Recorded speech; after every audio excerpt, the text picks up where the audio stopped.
Que le problème qui va nous entretenir aujourd'hui, il est déjà depuis longtemps dans l'esprit des gens qui viennent de la lutte palestinienne. Par exemple, il y a eu ce fameux livre, ce recueil plutôt d'articles écrits par M. Rafshati, Étienne Balibar, entre autres, et d'autres, qui s'appelle L'antisémitisme, l'intolérable chantage, et qui date d'il y a 10 ans. Apparemment, le problème n'est pas résolu. D'autre part, j'aimerais raconter une petite histoire, très brève. Il y a quelques années, quand le peuple suisse a voté l'interdiction de construction des minarets, on a fait une manifestation à Lausanne qui est descendue depuis le château jusqu'à la mosquée.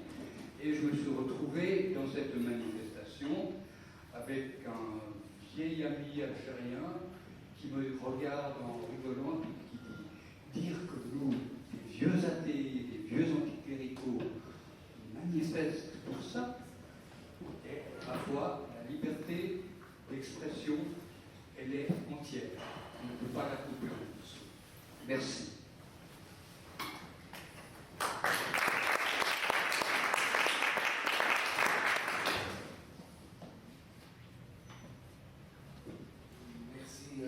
Merci donc au CIP de Vaudois, si je ne me trompe pas très longtemps, qui m'a posé l'invitation.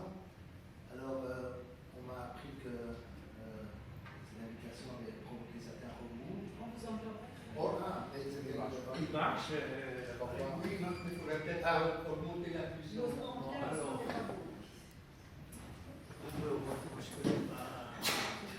Je le touche à mon est-ce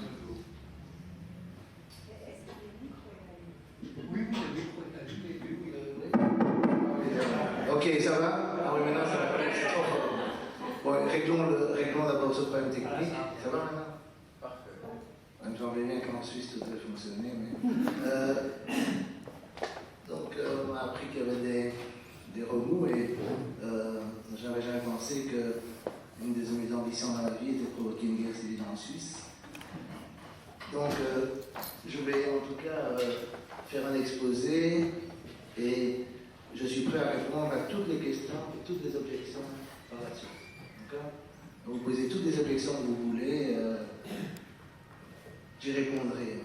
Alors, je vais commencer effectivement par parler du conflit palestinien. Je voudrais parler de ça, de deux aspects, en tout cas, de choses qui, à mon avis, sont indicibles à propos de ce conflit. Et puis, ce que je pense être le lien, si vous voulez, entre la liberté d'expression et le conflit israélo-palestinien. Alors, récemment, je ne sais pas si vous connaissez Éric Zemmour, si vous regardez les TV françaises, vous le connaissez sans doute. C'est, disons, un journaliste qui est un polémiste de droite et qui aime bien s'attaquer à tout ce qui est politiquement correct. Et récemment, dans une conférence publique qu'il donnait, quelqu'un l'a attaqué en lui disant « Mais la véritable subversion, c'est l'antisionisme. Et vous ne faites pas ça. » Et il a répondu « Ah, si c'est ça la subversion, alors le monde est subversif, le Figaro est subversif, etc. etc. La subversion comme ça, j'aime bien. Voulant dire que c'est pas sérieux. » Et donc, pour lui, le Monde, le Figaro, le Libé, etc. sont des journaux anti-sionistes. Donc, évidemment, c'est assez typique déjà d'un aspect du verrouillage du discours en France qui consiste à dire que ça, les anti-sionistes, parce qu'effectivement, dans ces journaux, la politique du gouvernement israélien est toujours critiquée. On critique l'augmentation des implantations, on critique le refus de faire la paix, etc. Ce sont des choses qu'on ne peut pas dire, qu'on ne peut pas critiquer Israël, le gouvernement israélien, c'est critiqué tout le temps dans la presse mainstream quand il s'agit de critique de la politique, par exemple, de colonisation, etc. Récemment, il y a un article, je crois, même dans l'Express, il y a toujours ces critiques. Alors, la question, c'est que je voudrais commencer par deux questions qui, à mon avis, sont des choses qui aujourd'hui sont impossibles à dire ou à discuter sereinement, et puis alors, ce que ça implique comme conclusion. La première question, la première chose que vous ne pouvez pas dire, c'est mettre en question la légitimité d'Israël. Ça, c'est un tabou. Je pense que ça, on peut reconnaître que dans les médias, si vous exprimez dans les médias, en tout cas, dans un café, on peut reconnaître, mais si vous êtes dans les médias, vous ne pouvez pas mettre en question la légitimité d'Israël, il faut entendre ce que ça veut dire, le droit à l'existence d'Israël. Par exemple, quand il y a des bombardements sur Gaza, je ne sais pas comment ils défendaient ça en France, en Suisse, mais en Belgique, les défenseurs d'Israël disaient imaginez que des obus soient tirés sur la Belgique à partir de la France. Ce serait inacceptable. Donc ils sont tirés à partir de Gaza, et donc le droit à l'existence d'Israël est mis en question par ces obus, et donc ils ont le droit de se défendre, c'est pour ça qu'ils attaquent Gaza. Alors évidemment, c'est important d'analyser ça, et analysant cela, ça nous amène au cœur du conflit, et ça nous amène à voir la profondeur du conflit. Parce que le point fondamental depuis 1948, la création de l'État d'Israël, et la fuite, mettons la fuite si vous voulez, pas l'expulsion, mettons la fuite, des Palestiniens, a été le droit au retour des Palestiniens. Et ça a été voté, c'est une résolution qui a été votée par l'ONU un peu après avoir créé, enfin ils n'ont pas créé l'État d'Israël stricto sensu, mais enfin après la résolution de l'Assemblée générale qui a mené à la création plus ou moins par la force de l'État d'Israël, et on a voté un truc disant qu'ils avaient le droit de revenir chez les réfugiés, avaient le droit de revenir chez eux. On ne voit pas très bien pourquoi ils ne pas ce point. Si vous prenez mon propre pays, la Belgique, en 1940, lors de l'invasion allemande, énormément de gens ont fui, mais ils n'ont pas été chassés par les Allemands. Donc, les Israéliens, bon, si on croit les nouveaux historiens israéliens, il y avait une volonté de chasser les Palestiniens. Mais moi, je ne veux même pas rentrer dans cette discussion. Je trouve que c'est une erreur de rentrer dans cette discussion. Mettons qu'ils ont fui même à l'appel des armées arabes, comme le disent les sionistes. Pourquoi ils ne peuvent pas rentrer chez eux une fois que la guerre est finie? Les Belges qui avaient fui en France, on ne les a pas empêchés, les nazis qui occupaient la Belgique, on ne les a pas empêchés de revenir. Donc ils sont revenus, les réfugiés sont revenus en 40, pas en 45, en 40. Donc je veux dire, dans toutes les guerres, et ici je prends cet exemple-là, on peut prendre les Kosovo, plein de toutes sortes d'exemples, l'idée que les gens qui fuient pendant la guerre, quelles que soient les raisons, ont le droit de revenir chez eux, est tellement acceptée qu'on ne voit pas très bien au nom de quoi on refuserait ce droit. Or ça, c'est ce qui a été refusé, ça on ne peut pas protester, et refusé par Israël. Et ça, c'est la source du conflit. Ça a toujours été la revendication principale et première du mouvement de solidarité palestinien, du mouvement national palestinien, avant 67. Évidemment, il est premier avant 67, sinon il n'y aurait pas eu de guerre de 67. Et donc les gens parlent toujours de retour aux frontières de 67. Mais le problème était qu'il y avait une contestation avant. Comme a dit Kadhafi, si le seul problème c'est 67, bon, je ne sais pas s'il faut citer Kadhafi, mais je le trouve comique là-dessus. Comme a dit Kadhafi, si le problème c'est 67, alors les Israéliens devraient poursuivre pour dommages et intérêts les Palestiniens pour tous les attentats qui ont été commis avant 67. Il y en a plein qui ont été commis avant 67. Il y avait des tas de Fédaïm qui attaquaient Israël à ce moment-là. Donc, le problème fondamental, c'est ça. Alors, le problème évidemment du droit au retour se complique encore par le fait qu'Israël a son propre droit au retour pour tous les gens d'origine juive, considérés comme juifs par les règles internes à la religion juive, qui ont envie de s'installer en Israël.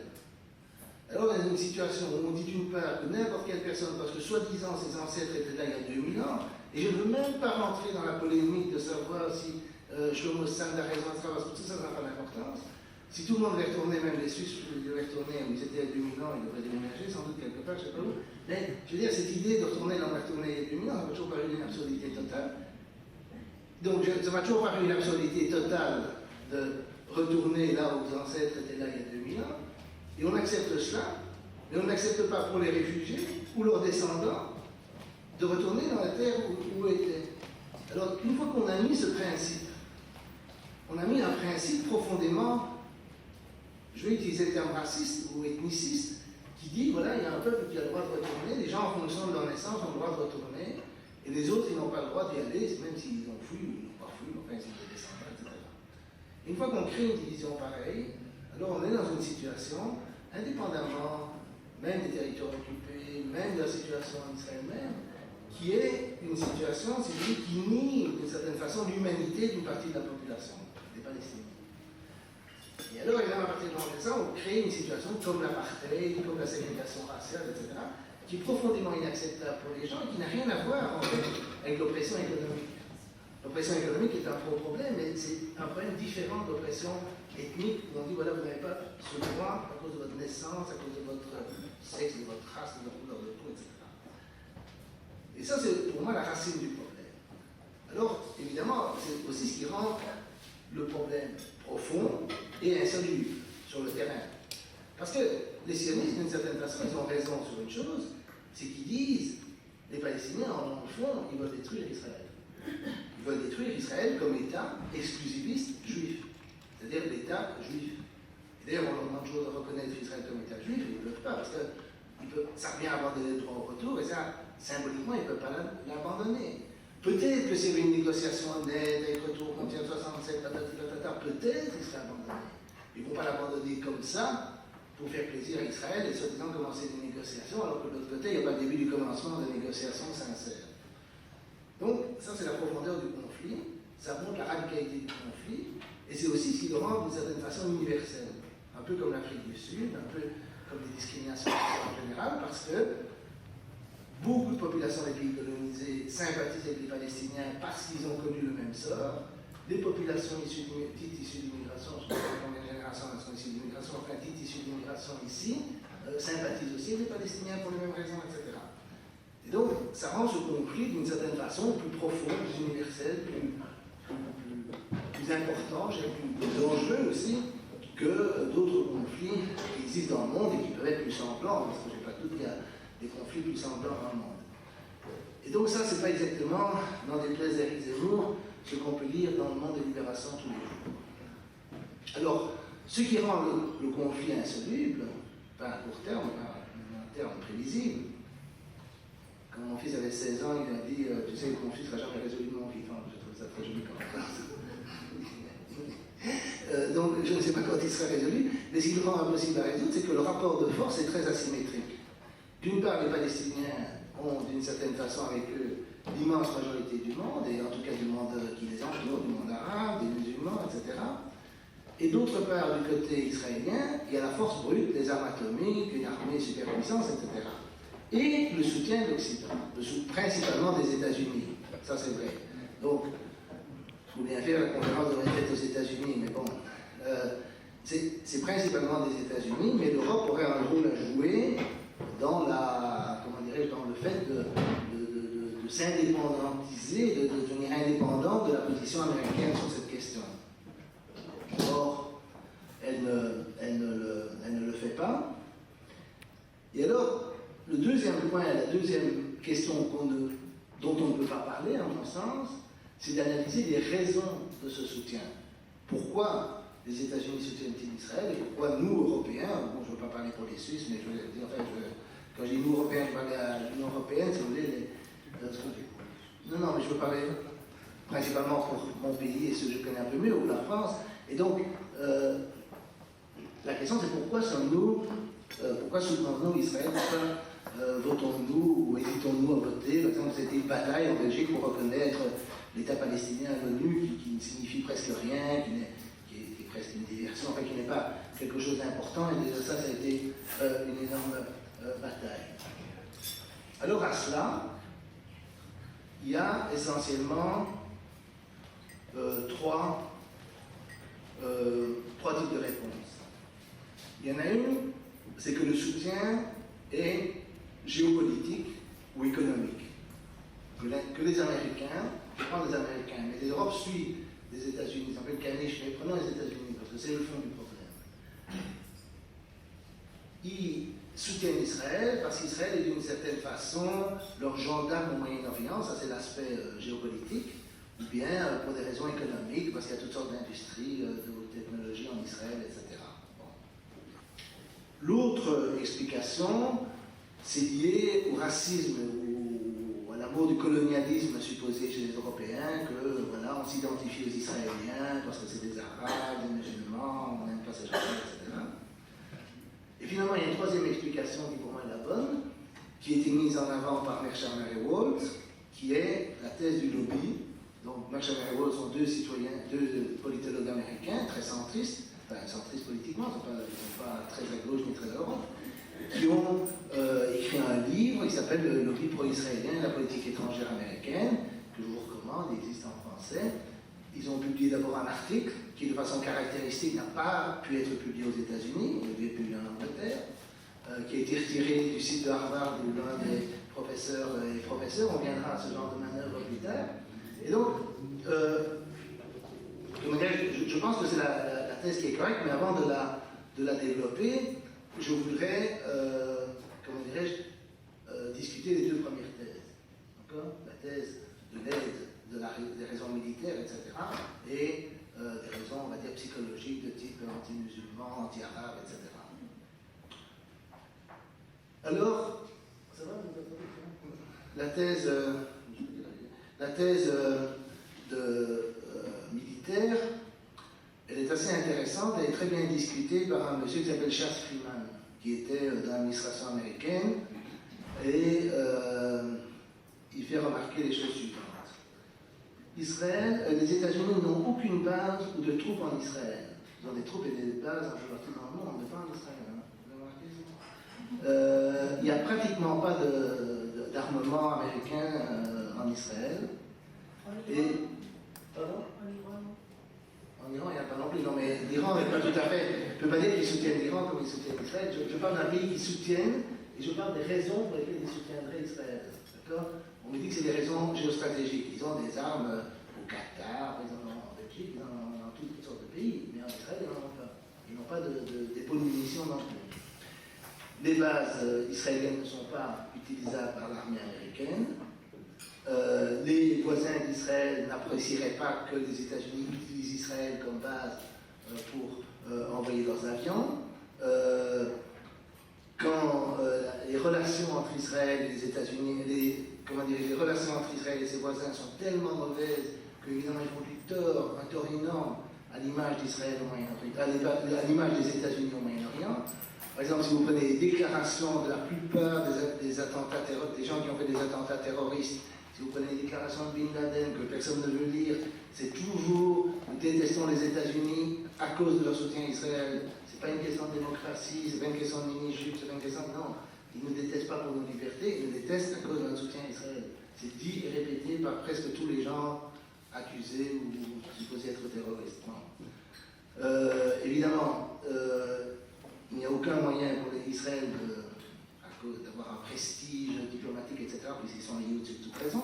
Prenez par exemple, un bon exemple, c'est la guerre de 91, la première guerre du Golfe. À ce moment-là, l'Irak a envoyé des Scud, donc des missiles sur Israël. Israël a voulu riposter. Moi, j'étais aux États-Unis à l'époque. J'ai suivi ça intensément, cette guerre. Et donc, Israël, évidemment, voulait riposter. Les Américains ont dit surtout ne ripostez pas. Dites-nous ce que vous allez bombarder, ce que vous voulez bombarder, on le fera à votre place. Donc, qu'est-ce que c'est pour un allié qu'on doit supplier de ne pas intervenir dans une guerre, parce que les Américains savaient que si Israël intervenait du côté des États-Unis, toute la coalition arabe s'effondrerait. La coalition arabe était mise sur pied contre l'Irak. Et donc, c'est un allié. La Grande-Bretagne, c'est un allié. D'accord? La Grande-Bretagne, c'est un allié. Ils envoient des troupes en Irak, ils font ce que les Américains veulent, ils envoient en Afghanistan, etc. L'Allemagne, la France sont alliés jusqu'à un certain point, etc. Mais pas Israël. Israël n'est pas un allié. C'est pas un allié utile. Et ça, c'est quelque chose qui est souvent difficile à faire admettre ou faire comprendre, parce que ça arrive que 2 fois que les gens disent oui, mais les États-Unis utilisent Israël. Mais il faut me dire quand est-ce qu'Israël a été utile. Alors, on dit parfois, par exemple, je ne sais pas, l'hostilité à Nasser. Mais c'est assez intéressant de voir d'où remonte l'hostilité à Nasser. Par exemple, quand il y a eu le barrage d'Aswan. Le barrage d'Aswan est un grand barrage en Égypte qui a été financé par les Soviétiques. Mais l'Égypte avait demandé l'aide de la Banque mondiale, qui était bloquée parce que la Banque mondiale l'Égypte recevait à l'époque des armes de Tchécoslovaquie, qui était donc un pays communiste, et du bloc de l'Est, et c'était considéré donc comme, comment dirais-je, ils recevaient ces armes, mais ils les recevaient pas pour attaquer les États-Unis, c'était pour se défendre, pour éventuellement attaquer Israël. Ça n'avait rien à voir avec les États-Unis. Et Nixon, le futur président des États-Unis, voyant ce barrage, il dit ça fait du mal de voir que ce barrage est financé par les Soviétiques, parce qu'ils ne demandaient pas mieux d'aider l'Égypte. Il n'y a pas de conflit avec l'Égypte. Le conflit avec l'Égypte, les pays dits socialistes dans le monde arabe à l'époque de la guerre froide, venait du fait que ces pays étaient pro-soviétiques, parce que les soviétiques voulaient bien les aider dans un conflit qu'ils avaient avec Israël, et qui n'était pas premièrement avec l'Occident. Après, en Occident, on a fait croire que c'était un conflit de type guerre froide contre ces pays parce qu'ils étaient trop nationalistes, socialistes, etc. Mais la principale conflit qu'ils avaient, c'était déjà à l'époque, c'était avec Israël, et pas avec nous.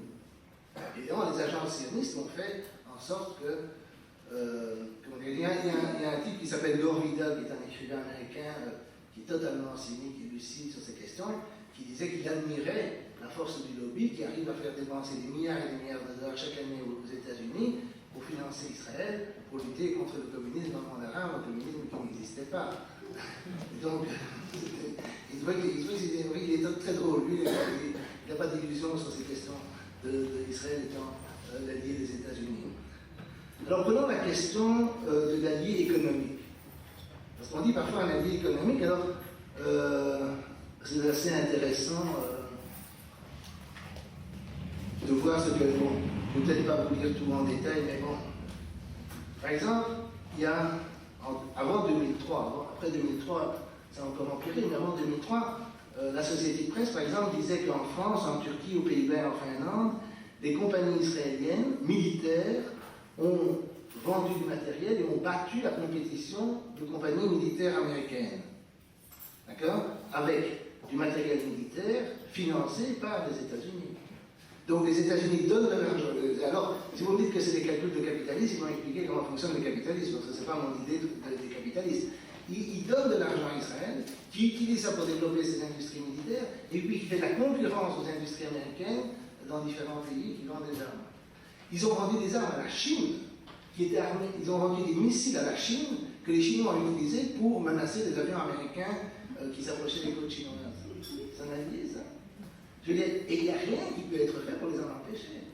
Alors, je pourrais vous donner, bon, disait Mersham-Revolt, disait Snigowski, j'ai proposé à quelqu'un du comité de donner des listes de trucs à lire, mais je veux dire, bon, il y a aussi évidemment un truc qu'on oublie toujours de dire, c'est que par exemple les compagnies pétrolières, on dit toujours les guerres c'est pour le pétrole, guerre en Irak, etc. Une chose qu'il faut savoir, c'est que le pays, il y a un article dans le New York Times il y a quelques jours, qui montre que le pays qui bénéficie le plus de la, on va dire, du redémarrage de l'industrie pétrolière irakienne, c'est qui? C'est qui, vous connaissez? C'est la Chine. C'est la Chine qui n'a pas dépensé un yuan, qui n'a pas dépensé dans la guerre, rien. Pourquoi? Parce qu'eux font des contrats qui ne sont pas les mains, c'est une entreprise d'État, ils ne sont pas obligés de faire des profits, ils sont pas... s'ils envoient des gens, c'est des gens qui parlent arabe. Je veux dire, ils sont beaucoup plus diplomates que les Chinois, que les Américains, pardon, et finalement, ils empochent plein de contrats. Et donc, si on a fait la guerre pour le pétrole, on a eu des années chacun. Moi, je ne crois pas qu'on a fait la guerre pour le pétrole, mais c'est quand même un peu étonnant, parce que les Américains auraient pu contrôler l'Irak et empêcher l'Irak de vendre du pétrole à la Chine, or ils ne le font pas. Alors, évidemment, si vous prenez des sanctions, ça coûte aussi de l'argent ça coûte énormément en termes d'exportation. Les compagnies pétrolières, avant la guerre du Golfe en 2003, la deuxième, ont fait pression, en tout cas avant 2001, plutôt avant le 11 septembre, on faisait pression à l'administration Bush, où il y avait des gens proches des compagnies pétrolières, pour lever les sanctions contre l'Irak et la Libye, et maintenant ils voudraient toujours lever les sanctions contre l'Iran pour faire du commerce avec l'Iran, parce que c'est comme ça qu'ils gagnent de l'argent, d'accord? Et évidemment, ils en sont empêchés par les organisations pro-israéliennes. Et c'est comme ça que le conflit se joue. Il faut comprendre la dynamique du conflit de façon lucide. Alors évidemment, l'argent qui est donné à Israël, 3 milliards par an, contrairement à tout argent qui est donné à d'autres pays, on ne leur impose pas d'acheter des biens américains. Parce qu'en général, quand vous venez de l'Afrique, je ne sais pas, les Africains, vous dites, voilà, on vous donne de l'argent, c'est une aide à l'exportation. Vous ne devez pas acheter des Suisses, les Suisses font ça aussi, vous devez acheter des biens produits ici, pas pour Israël. Donc, et l'argent, évidemment, est donné en début d'année, pas en fin d'année. Enfin bref, il y a tous les éléments, comme ça, en fait, c'est les Africains qui empruntent l'argent pour donner aux Israéliens. Mais s'ils sont massivement endettés, quand on y réfléchit, c'est comme ça que ça se passe. Parce que les États-Unis ne sont pas en bénéfice, c'est moins qu'on puisse dire. Donc, ils n'ont pas un budget en bénéfice. Et donc, enfin, l'idée de l'allié, ça ne tient pas la route. Alors, on va venir à la question du lobby. Alors, la question du lobby, on m'a dit d'être concret. Alors, je vais donner...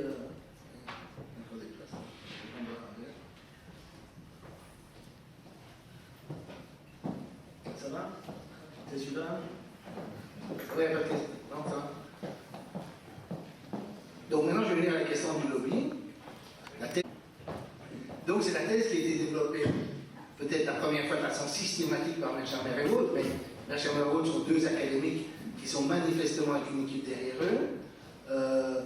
Moi, la personne qui m'a expliqué cette thèse, je me rappelle très bien de longues heures de discussion avec lui, c'est Jeff Blanford, qui est d'origine juive, entre parenthèses, mais très très antisioniste, et qui m'a expliqué comment ça fonctionnait, il m'a donné des milliers d'exemples, etc. Et c'est depuis lors que j'explique ça, et c'est depuis lors que j'ai des ennuis dont on parlera peut-être un peu plus tard. Bon. Alors, par exemple, il y a une lettre qu'il a écrite à ce Jeff Blanford, un citoyen américain qui a écrit beaucoup de choses là-dessus, qui est écrite par un monsieur qui s'appelle James Abourezk, qui est un ancien congressiste, donc député, si vous voulez, sénateur américain, qui est d'origine libanaise. En tout cas, il était le seul membre du Congrès qui était assez ouvertement pro-palestinien. Et il dit ceci, écoutez bien, mon expérience vécue, donc quand il était là, au Congrès, me permet de vous dire que le soutien dont Israël jouit, en tout cas au Congrès, ailleurs je ne sais pas, est entièrement dû à une peur politique. La peur de perdre les élections, qui habite quiconque ne voudrait pas que la volonté d'Israël soit faite. Je peux aussi vous dire que les membres du Congrès, tout au moins pendant la période où j'y étais, qui en pincent sincèrement pour Israël ou son lobby, se comptent sur les doigts d'une seule main. Ce que les parlementaires ressentent au plus profond d'eux-mêmes vis-à-vis d'Israël et de son lobby, c'est un insondable mépris. Mais ce mépris est étouffé par leur peur que leur véritable sentiment ne soit percé au jour. Si vous saviez, j'ai surpris tellement de conversations de vestiaire, dans lesquelles les sénateurs exprimaient sans phare l'amertume que leur cause le fait d'être menés par le bout du nez par ce lobby. En privé, on peut entendre le dégoût que leur inspire Israël et les manœuvres tacticiennes de son lobby, mais aucun sénateur ne prendra jamais le risque de se mettre ce lobby à dos en rendant public ce qu'il pense réellement. Aussi, je ne peux imaginer qu'il y ait de la part de membres du Congrès une quelconque volonté de promouvoir un quelconque rêve impérialiste états-unien en se servant d'Israël comme pitbull. Les seules exceptions à cette règle, ce sont les sentiments de membres juifs du Congrès, lesquels, à mon avis, sont sincères, dans les efforts qu'ils déploient afin que l'argent des États-Unis continue à se déverser à flot en Israël. Mais c'est une petite minorité, bien incapable de décider de la politique impériale des États-Unis, c'est-à-dire s'ils étaient sans le lobby. Ensuite, ce lobby est très clair dans ses efforts visant à éradiquer au sein du Congrès toute opposition à la politique de soutien inconditionnel d'Israël, qui va même souvent jusqu'à porter atteinte à d'autres budgets annuels de l'État. Donc, je vous ai donné des exemples, on dépense de l'argent, on emprunte, etc.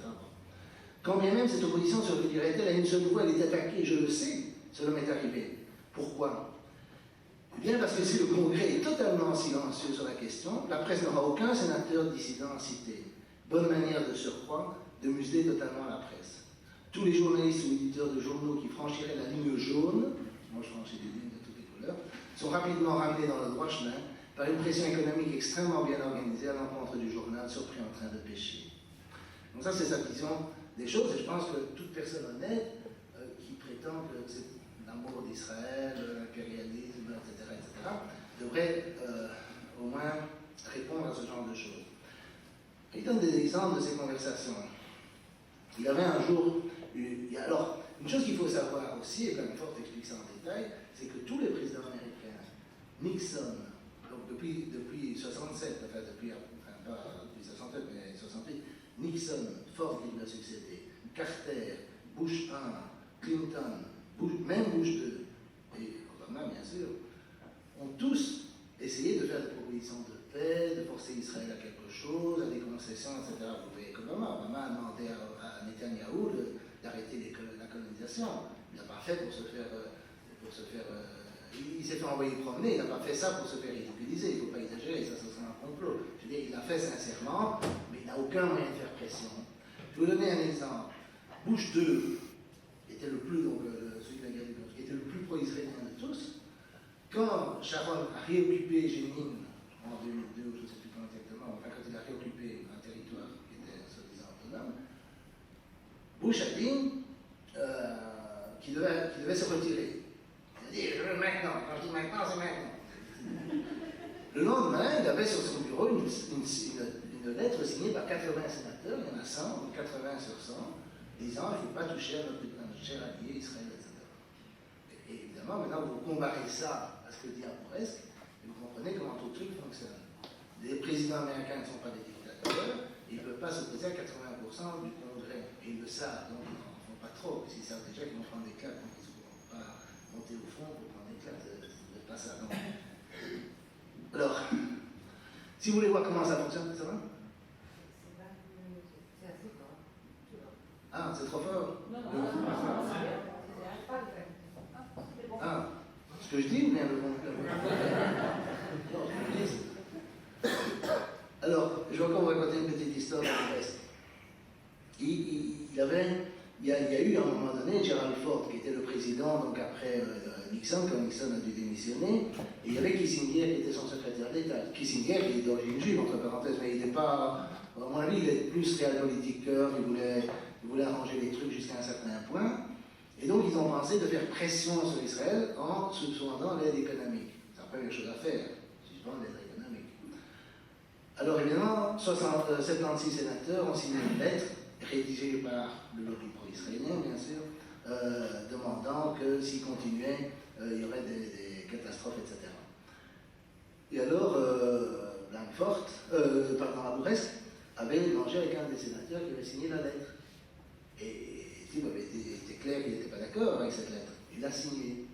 Alors il dit, il a téléphoné, c'était son ami, il dit, mais pourquoi t'as signé?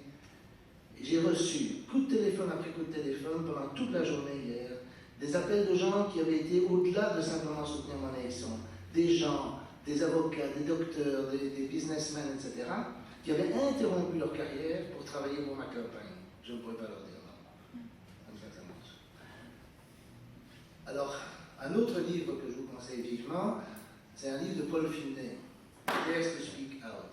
Paul Finlay était un membre du Congrès républicain, donc de droite, si vous voulez. C'est pas une